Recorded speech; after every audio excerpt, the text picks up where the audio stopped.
Aditya, what's your view on Lotus Labs? There is a lot of noise about this company. Okay, Aditya, another thing, there is a lot of euphoria about this Wockhardt Pharma.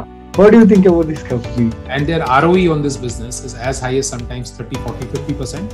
A Sun Pharma, which does 9,000 crores, makes more than 100% ROE in the India business. Oh. It is that profitable. Aditya, if someone wants to invest in a healthcare sector, what are key parameters which you need to look at it? Your view on Syngene, Aditya? We do have Syngene. Yeah. Hello friends, welcome to Money Powers. Let's learn something new today. మన first పార్ట్లో ఆదిత్య కెంకా గారు health care సెక్టర్లోని opportunity గురించి బ్యూటిఫుల్గా explain చేశారు కదా. ఈ పార్ట్లోని కొన్ని individual companies మీద ఆయన పర్సనల్ ఒపీనియన్ ఏంటి, అండ్ అలాగే మనం ఏదైనా pharma company or health care కంపెనీలో ఇన్వెస్ట్ చేసేటప్పుడు కొన్ని కాంప్లెక్స్ టాపిక్స్ని అర్థం చేసుకోవాలి. అర్థం చేసుకోకుండా ఇన్వెస్ట్ చేసినట్టయితే మనం రాంగ్ కంపెనీలో ఇన్వెస్ట్ చేయాల్సి వస్తుంది అన్నమాట. సో అందు గురించి అలాంటి మిస్టేక్స్ అవాయిడ్ చేయడానికి ఆ కాంప్లెక్స్ టాపిక్స్ని ఆయన చాలా ఈజీగా ఎక్స్ప్లెయిన్ చేశారు. ఆ కాంప్లెక్స్ టాపిక్స్ ఏవైతే ఉంటాయో వాటి గురించి కూడా మీకు ఎక్స్ప్లెనేషన్ వస్తుంది. అండ్ అలాగే ఫస్ట్ పార్ట్లో ఎలాగైతే ఆయన ఆన్సర్ ఇంగ్లీష్లో చెప్పిన తర్వాత నేను తెలుగులో ట్రాన్స్లేట్ చేశాను, ఇక్కడ కూడా అలాగే తెలుగులో ట్రాన్స్లేట్ చేస్తాను. మీరు ఒకవేళ తెలుగులో ట్రాన్స్లేషన్ని అంటే మీకు ఇంగ్లీష్ పార్ట్ అర్థమైపోయి ఆ ట్రాన్స్లేషన్ స్కిప్ చేయాలనుకున్నట్టయితే మీకు టైం లైన్ దొరుకుతుంది. ఆ టైం లైన్ బట్టి మీరు నెక్స్ట్ క్వశ్చన్స్ స్కిప్ చేసేయచ్చు.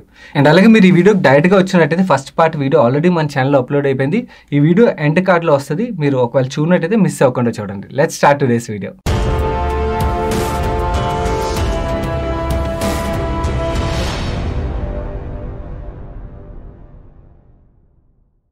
ఎంట్రీ ప్లే చేసే ముందు మీకు ఒక టార్గెట్ ఇస్తున్నాను గైస్. ఇలాంటి ఇండస్ట్రీ ఎక్స్పర్ట్స్ మన ఛానల్ వరకు తీసుకురావాలంటే అంత ఈజీ కాదు, కొంచెం ఎఫర్ట్ ఎక్కువ పెట్టాల్సి వస్తుంది. సో అలాంటి ఎఫర్ట్కి నేను అడుగుతున్నది ఏంటి, సింపుల్ లైక్స్ అండ్ షేర్సే కదా. సో మీకు ఇస్తున్న టార్గెట్ ఏంటంటే ఈ వీడియోకి 10,000 లైక్స్ అండ్ అలాగే 2,000 షేర్స్ వచ్చినట్టయితే ఇంకొక ఇండస్ట్రీ ఎక్స్పర్ట్ని కూడా మన ఛానల్ వరకు తీసుకురావడానికి ప్రయత్నిస్తాను. సో మీ టార్గెట్ని మిస్ అవ్వకుండా అచీవ్ చేయడానికి ప్రయత్నించండి. అండ్ నేను ఆదిత్యని అడిగిన నెక్స్ట్ క్వశ్చన్ ఏంటంటే, ఫార్మా సెక్టర్ ఒక రెవెన్యూస్ ఏవైతే వస్తాయో ఈ రెవెన్యూస్లోని మల్టిపుల్ స్ట్రీమ్స్ ద్వారా వస్తుంటాయి అన్నమాట. Multiple Indian business, US business and అలాగే ఏపీఐ బిజినెస్ ఇలా మల్టిపుల్ స్ట్రీమ్స్ ఆర్ వస్తుంటాయి. వీటిలోని కొన్ని ప్రాఫిటబుల్, కొన్ని లాస్ మేకింగ్ బిజినెస్లు. సో వీటి గురించి కొంచెం డీటెయిల్గా ఎక్స్ప్లెయిన్ చేయమని అడిగాను. ఎందుకంటే బికాస్ ఇది అర్థం చేసుకున్నట్టయితే ఎందుకు సన్ ఫార్మా పర్ఫామ్ చేయట్లేదు, ఎందుకు ఇప్కా ల్యాబొరేటరీస్ లాంటి స్టాక్ అంతలా పర్ఫామ్ చేస్తుంది, ఇలాంటి కాంప్లెక్స్ టాపిక్స్ అని మనకి ఈజీగా అర్థమవుతాయి. సో ఈ ఆన్సర్ని కొంచెం కేర్ఫుల్గా వినండి. Sure, Sai. So basically, what we achieved through my previous organization's product, as you said in the beginning of the interview, we were able to generate higher returns with lower risk. Now, if the markets are efficient, and that is what we all like to believe, that the markets are efficient, but if the markets are efficient, you should never be able to generate higher return with lower risk. No, to generate higher return, you must take higher risk in an efficient market. So the fact that we were able to demonstrate that we can generate higher returns with lower risk tells you that the markets were actually inefficient, and they are inefficient even today. Okay. Now, what is the source of that inefficiency? At least as far as the pharma stocks are concerned. The source of that inefficiency is that investors don't realize that pharma companies are actually conglomerates. They are not single companies. They are not one company. They are 3-4 companies put into one. And they do these three very, very different businesses, right? They do the India business. They do the export business, which is majority US and Western Europe. And then they do the API manufacturing business, which is the raw material manufacturing business. Now, the key thing about the India business side is that, let's say you are a patient in India, you have fever. You go to the doctor. The doctor writes a prescription saying Crocin. So you go to the pharmacy and you tell them that you want Crocin. The pharmacy gives you Crocin. You take the product and you're fine, and chapter over, right? Let's say 6 months or 1 year down the road, you again have fever. So you may not even go to the doctor. You may just straight go to the pharmacy and again buy Crocin, because last time you took Crocin, you got well. So what is this? This is brand equity, brand purchase behavior. So therefore, what sells the product in India side is not that fact that Crocin is paracetamol. That doesn't sell the product. What sells the product in India is that this paracetamol product is branded as Crocin, and that Crocin brand sells, right? Now, therefore, what sells the product is the brand, and who owns the brand? It is owned by the pharma company. Now, in any business, in any chain, a value chain, whoever owns what sells makes the maximum money. Correct? So in the Indian pharma business, the pharma companies own what sells, and therefore they make the maximum money. It's a very high margin business. Some of these companies that even do 1,000 crores of sales in India, just 1,000 crores. Sun Pharma, which is the largest company, does 9,000 crores of sales in India. Some of the smaller companies who do 700, 800, 1,000 crores of sales, they make 35 to 40% EBITDA margin on their India. And their ROE on this business is as high as sometimes 30, 40, 50%.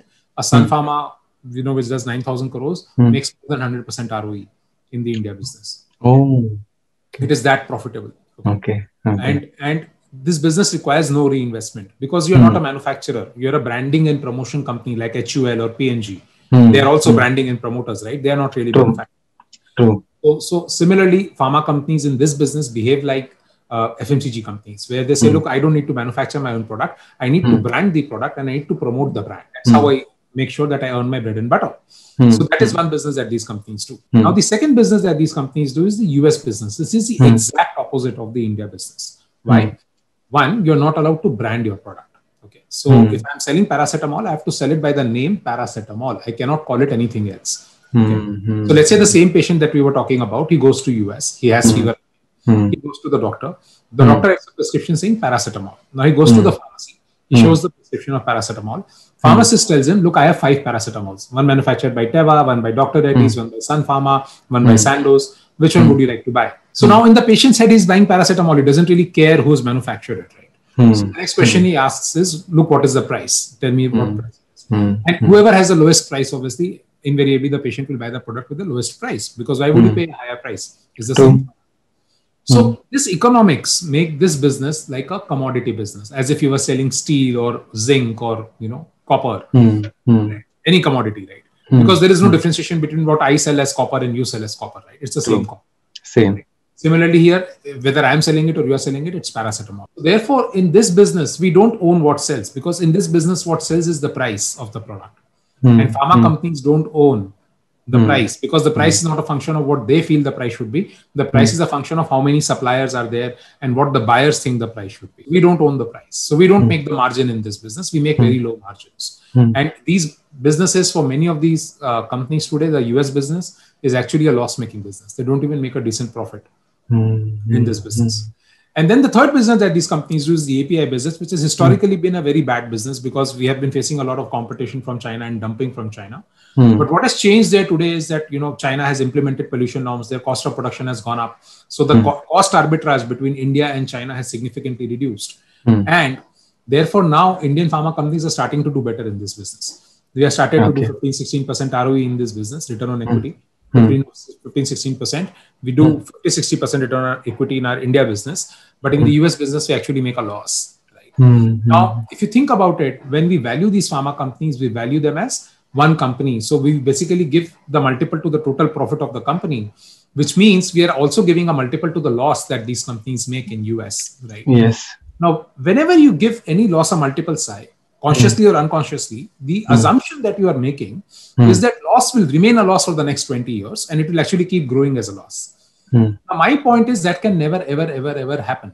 No businessman ever will do a business which will generate losses for 20 years and the loss will keep growing for 20 years, right? Any businessman does a business to make money, right? Yes. So that assumption is inherently wrong, is basically wrong. And you're making a wrong assumption while doing the valuation, which is why you arrive at a wrong value for the stock. Now, what can happen? If a businessman is currently involved in a loss-making business, what can happen?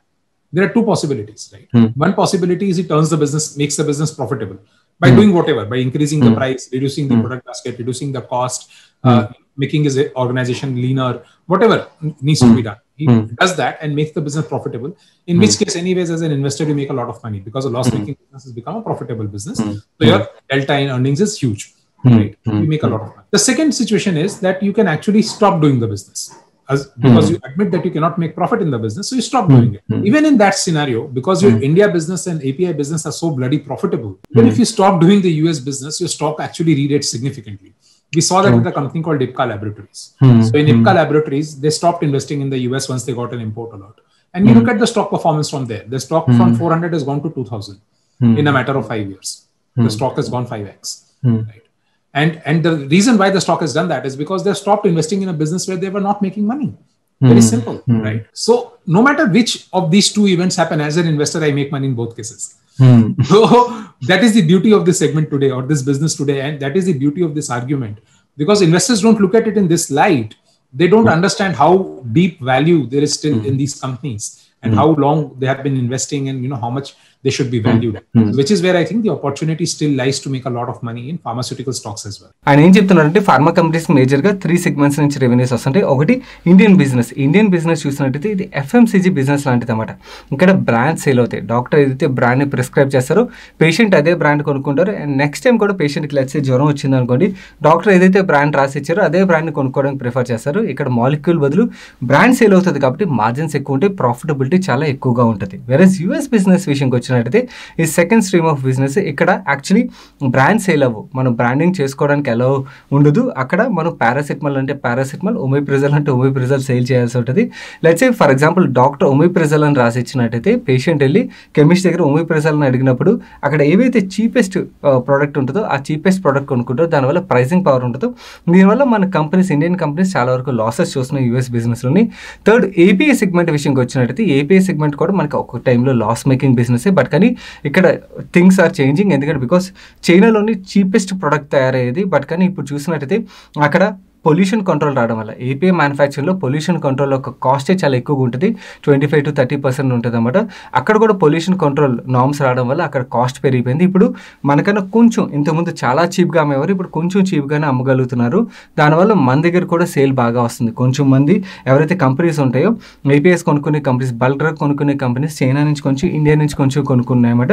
దీనివల్ల మన API sales కూడా బాగా పెరుగుతున్నాయి and API manufacturing companies కూడా చాలా పాజిటివ్గా ఉంటుంది అని చెప్తున్నారు. అండ్ అలాగే అనలిస్టులు ఫార్మా స్టాక్ని వాల్యూ చేసేటప్పుడు వాళ్ళు ఎలా వాల్యూ చేస్తారంటే ఈ 3 బిజినెస్లు కంబైన్డ్గా చేసి వీళ్ళు వాల్యుయేషన్ ఇస్తుంటారు.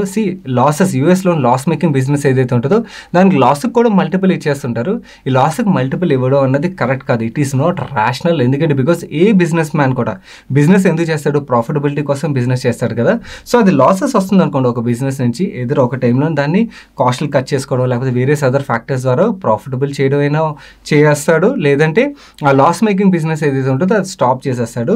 ఈ రెండిట్లో ఏదైనా చేస్తాడు. ఈ రెండిట్లో ఏది చేసినా కూడా యాజ్ అ ఇన్వెస్టర్ మనకు ప్రాఫిటబుల్. మన కేస్ స్టడీ మాట్లాడుకోవాలంటే ఇప్కా ల్యాబొరేటరీస్ గురించి మాట్లాడుకోవచ్చు. యాక్చువల్లీ వీళ్ళు యూఎస్ బిజినెస్ ఏదైతే ఉన్నదో ఇది లాస్ మేకింగ్ బిజినెస్. బట్ కానీ వీళ్ళకి ఇంపోర్ట్ అలర్ట్ ఎప్పుడైతే వచ్చిందో యూఎస్ బిజినెస్ని వీళ్ళు ఆపేశారు. ఎప్పుడైతే వీళ్ళు ఆపేశారో వీళ్ళ ప్రాఫిటబిలిటీ బాగా పెరిగింది, రెవెన్యూస్ బాగా పెరిగాయి అండ్ అలాగే స్టాక్ కూడా బాగా రీరేట్ అయింది అన్నమాట. సో అలాగే మన మిగిలిన ఫార్మా కంపెనీస్ ఏవైతే ఉంటాయో అవి కూడా రిలీజ్ యూఎస్ బిజినెస్లో ప్రాఫిటబిలిటీ జనరేట్ చేసినా లేదా అక్కడ ఆ బిజినెస్ ఆపేసినా కూడా మన pharma companies will make lot of money. దానివల్ల ఈ స్టాక్స్ రీరేటింగ్ అవ్వడానికి చాలా చాలా పొటెన్షియల్ ఉన్నదని ఆయన ఎక్స్ప్లెయిన్ చేశారు. నేను నెక్స్ట్ ఆదిత్యని ఏమడిగానంటే, నేను లాస్ట్ టైం ఆయనతో ఇంటరాక్ట్ అయినప్పుడు ఆయన ఏమన్నారంటే వరల్డ్లోని కొన్ని డ్రగ్స్ ఒక షార్టేజ్ నడుస్తుంది, ఈ షార్టేజ్ వల్ల ప్రైసింగ్ పవర్ అనేది పెరుగుతుంది, సో ఈ షార్టేజెస్ని కూడా మనం ట్రాక్ చేయాల్సి ఉంటుంది అని చెప్పారన్నమాట. నవ్వు ఈ షార్టేజ్ ఒక ఆపర్చునిటీ గురించి ఎక్స్ప్లెయిన్ చేయమని చెప్పాను, ఆయన దాని గురించి ఎక్స్ప్లెయిన్ చేశారు, అది ఇప్పుడు ప్లే చేస్తాను. So drug shortages in US have increased a lot and they're still very high. And because drug shortages are high, so US is a commodity market, am I right? So we just discussed how it behaves like a commodity. Yes. In any commodity market, if there is shortages, what is shortage indicative of? Shortage is indicative of lack of supply. There is no supply, there is shortage. Now in any commodity market, if supply is far below the demand, if demand is here and supply is here, your pricing will be very, very high. Because then I as a manufacturer will say, look, nobody is able to supply this product to you. I am able to supply. So I want this price if you want this product. And that is why shortages are extremely important to track. And, shortages in US are still very high. And because they are high, I believe that prices in US continue to improve. Then you will see the profitability in the US market coming back for the Indian pharma companies. This can again make a significant difference in the total profit of these companies. Okay, got it. Aditya, everybody started talking about the API opportunity now. Could you please explain why API has become more profitable now when compared to previously it was a loss-making business? Why it is turned profitable? Yeah. No, so very interestingly, very similar to CDMO. API as a business, China is again the big daddy in the world. China sells $40 worth API to the entire globe. India sells API worth $4 billion, only 4. China is 40, so they're 10 times the size that we are. And the reason for that has been historically, China, when they created these industrial parks for API production, these industrial parks did not have any pollution control. These industries were polluting as much as they wanted to pollute. All the waste they were just disposing. In API manufacturing, 20-25% of your cost of manufacturing is pollution control. And India always had pollution control.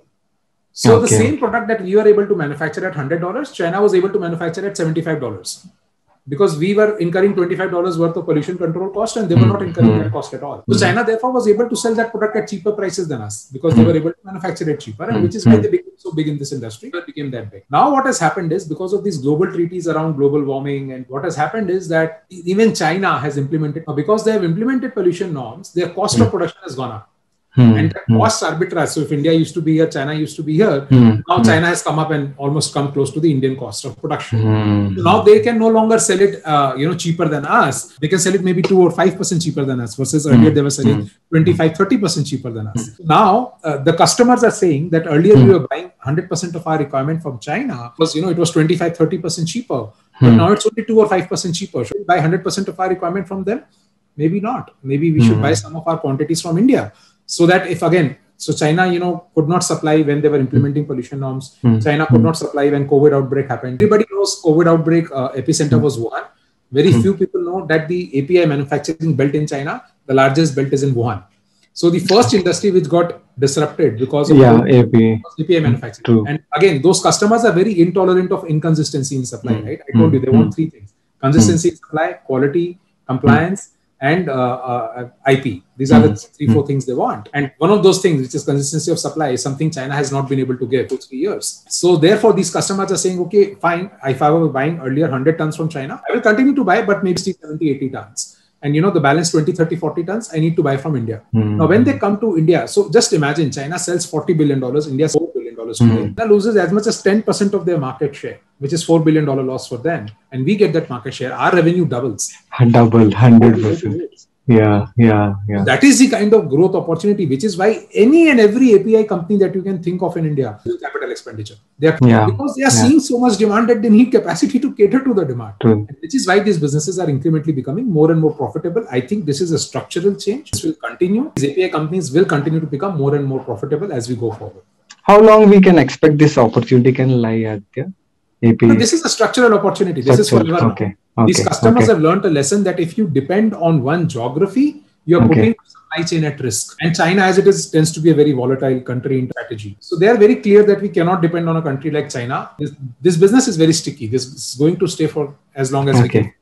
నేను next Aditya ఏమడిగంటే last year మన ఛానల్లో interview చేశాను కదా, ఆ టైంలో ఆయన ఏమన్నారంటే, నేను లార్జ్ క్యాప్ ఫార్మా కంపెనీస్ కన్నా mid and small cap pharma companies మీద బులిష్ ఉన్నాను, ఇక్కడే వెల్త్ ఎక్కువ జనరేట్ అవ్వచ్చు అని చెప్పారన్నమాట. అండ్ ఇన్ఫాక్ట్ లాస్ట్ 1 yearలో mid and small cap pharma companies have significantly outperform large cap pharma companies.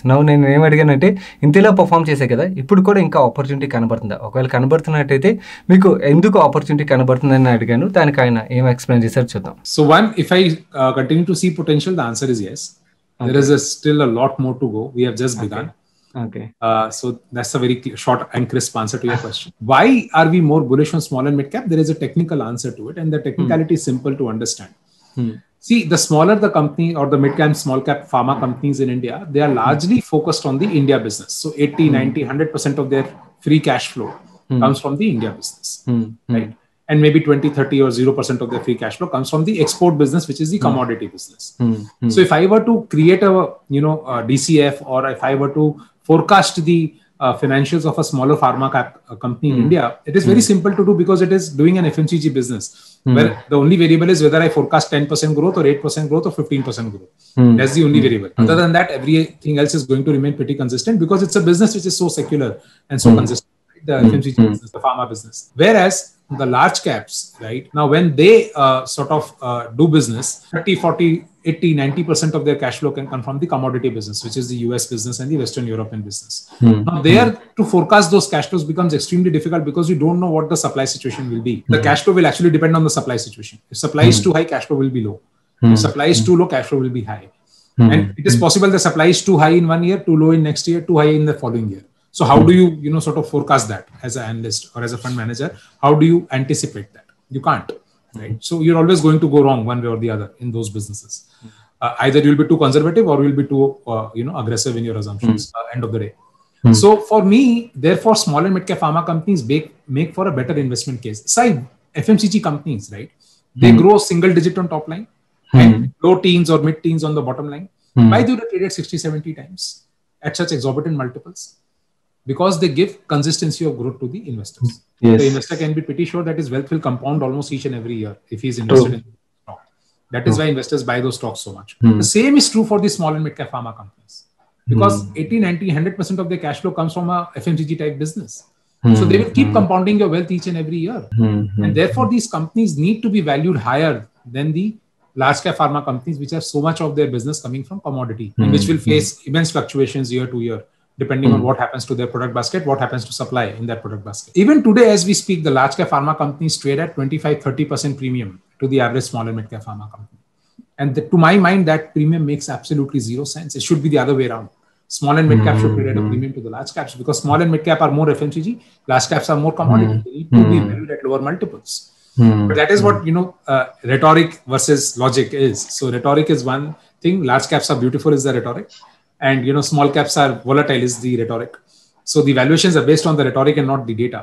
Let me give you the data. The largest pharma company in India, I don't want to name it. The largest pharma company in India for the last 5 years, their top line CAGR is 4%. Their EBITDA CAGR is -4%. Their PAT CAGR is -5%.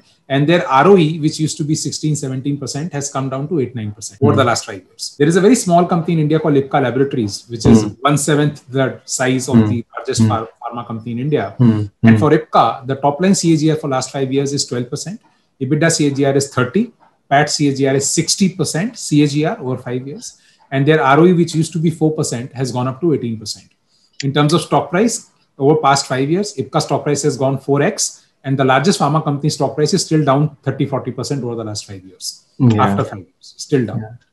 Now, history and data is telling you that this Ipca is far better a company compared to this other large pharma. But valuations today for that large pharma company is still at 25-30% premium to Ipca. So, investors' rhetoric and belief and, system can only change once this data consistently comes out. And this data has consistently come out for 5 years.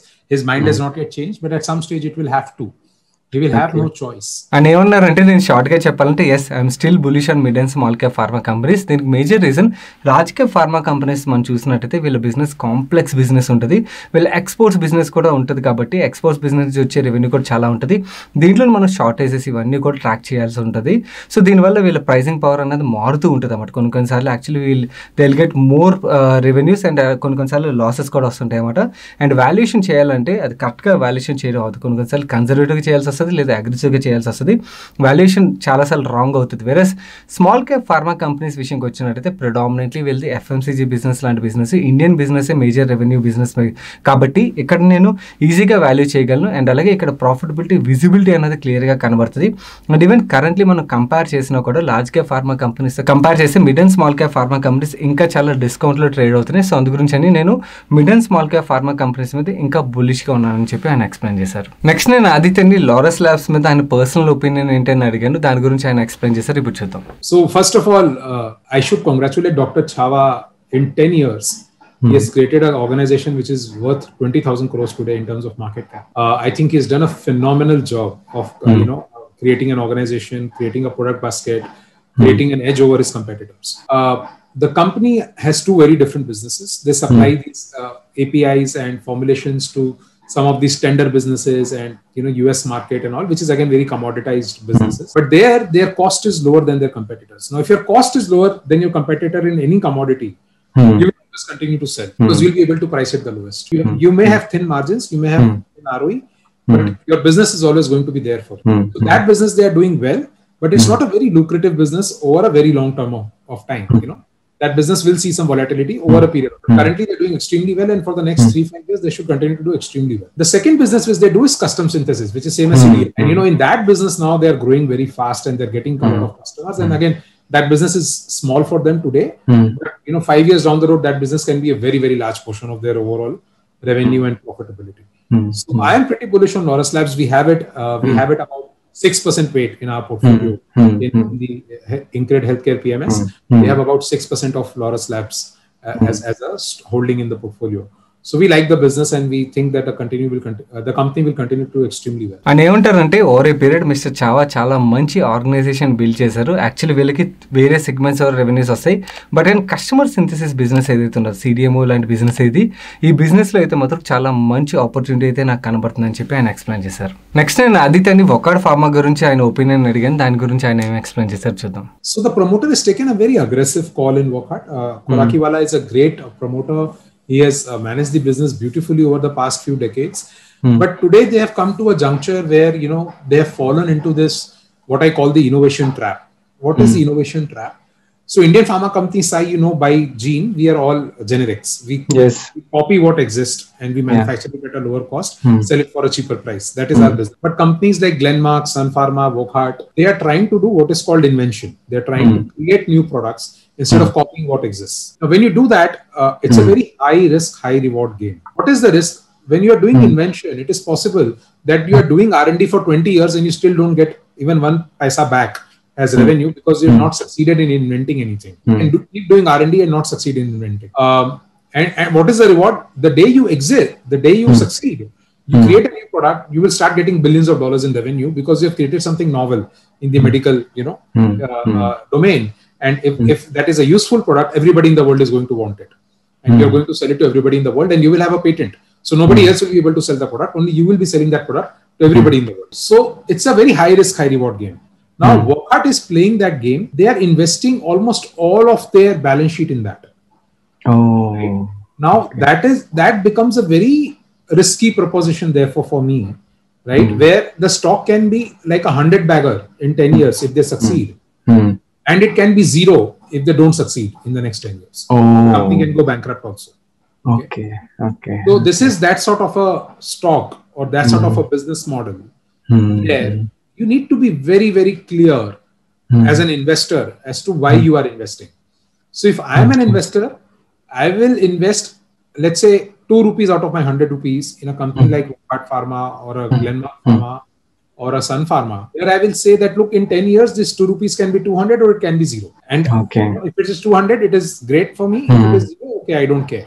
So, companies like Wockhardt need to be very, very carefully evaluated in terms of how much you buy. You should not ever go overboard in buying companies like that, because if you put 50% of your wealth in Wockhardt and that goes to zero, you will be severely hurt. True. And if you put, let's say, only 1 or 2% of your money, if it compounds for you, great. If it goes to zero, okay, no problem. You can just forget it as a loss. So I don't have companies like that in my PMS product portfolio because there is no ability for me as a fund manager or an analyst to understand how this business will evolve in the next 5 or 10 years. It's an event-based business. One day they will get an approval, they'll get a success, and the stock will, go 100x. And that's how it will be. So the risk is very, very high. Yeah, and the risk of losing all your money is also there. And we don't take such kind of risk for our investors. Okay. Aditya ఏమి explain చేస్తున్నారంటే మన Indian pharma companies విషయంకి వచ్చినట్టయితే majority of the pharma companies generic business చేస్తుంటాయి. వెరస్ sun pharma కానీ గ్లెన్మార్క్ కానీ వొక్హార్ట్ కానీ ఏం చేస్తున్నాయంటే వీళ్ళు రీసెర్చ్ మీద బాగా స్పెండ్ చేస్తున్నారు. రీసెర్చ్ మీద స్పెండ్ చేయడం వల్ల లాభం ఉంటుంది, నష్టం ఉంటుంది. లాభం విషయంకి వచ్చినట్టయితే వీళ్ళు ఏదైతే రీసెర్చ్ చేస్తున్నారో ఆ డ్రగ్ బయటకు వచ్చినట్టయితే వీళ్ళకి పేటెంట్ ఉంటుంది కాబట్టి they will make lot of money. But కానీ అది ఫెయిల్ అయినట్టయితే మాత్రం they will see lot of losses కూడా. వొక్హార్ట్ విషయంకి వచ్చినట్టయితే వాళ్ళ ఎంటైర్ బ్యాలెన్స్ షీట్ని వీళ్ళు రిస్క్లో పెడుతున్నారు అన్నమాట. ఎంటైర్ బ్యాలెన్స్ షీట్ని వీళ్ళు రీసెర్చ్ కోసం స్పెండ్ చేస్తున్నారు. వాళ్ళు రీసెర్చ్ సక్సెస్ఫుల్ అయినట్టయితే స్టాక్ మల్టీఫోల్డ్లో గ్రో అవచ్చు. బట్ కానీ ఫెయిల్ అయినట్టయితే మాత్రం డెఫినెట్లీ బ్యాంక్రప్ట్ అయిపోయే ఛాన్సులు ఉంటాయి కదా. సో నేను ఇన్వెస్టర్ మనీని అలా రిస్క్లో పెట్టలేను, అందుకని నేను కొంచెం నెగిటివ్గా ఉన్నానని చెప్పి ఆయన చెప్తున్నారు. నెక్స్ట్ అదైతే నేను సింజిన్ ఇంటర్నేషనల్ స్టాక్ ఏదైతే ఉందో దీని మీద మీ పర్సనల్ ఒపీనియన్ ఏంటని చెప్పి అడిగాను. దానికి ఆయన ఏం ఆన్సర్ చెప్పారు మనం ఇప్పుడు చూద్దాం. We do have Syngene, yes. Business model is pretty simple. So it's a CDMO business.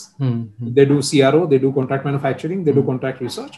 And that 20% weight I told you in the portfolio, which is dedicated to contract research and manufacturing organizations, Syngene is a part of that 20%. ఆయన ఏం చెప్తున్నారంటే నేను ఈ CDMO space మీద చాలా బులిష్గా ఉన్నాను and Syngene is part of our portfolio. మేము actually మా పిఎంఎస్లో హోల్డ్ చేస్తున్నాం అని చెప్పారు. అండ్ ఇన్ఫాక్ట్ అదైతే ఇవి మాత్రమే కాకుండా ఏపీఐ స్పేస్లో ఉన్న ఆపర్చునిటీ ఏంటి అంటే స్ట్రక్చర్లో ఏం చేంజెస్ జరుగుతున్నాయి ఏపీఐ స్పేస్లోని, ఎందుకు మల్టీ ఫోల్డ్ ఆపర్చునిటీ ఉన్నది, అండ్ అలాగే సిడిఎంఓ స్పేస్లోని ఎందుకు ఆపర్చునిటీ బాగున్నది, మన కంపెనీస్ ఎందుకు బాగా చేస్తాయి, ఇలాంటి క్వశ్చన్స్ అన్నింటిని కూడా ఆన్సర్ చేశారు.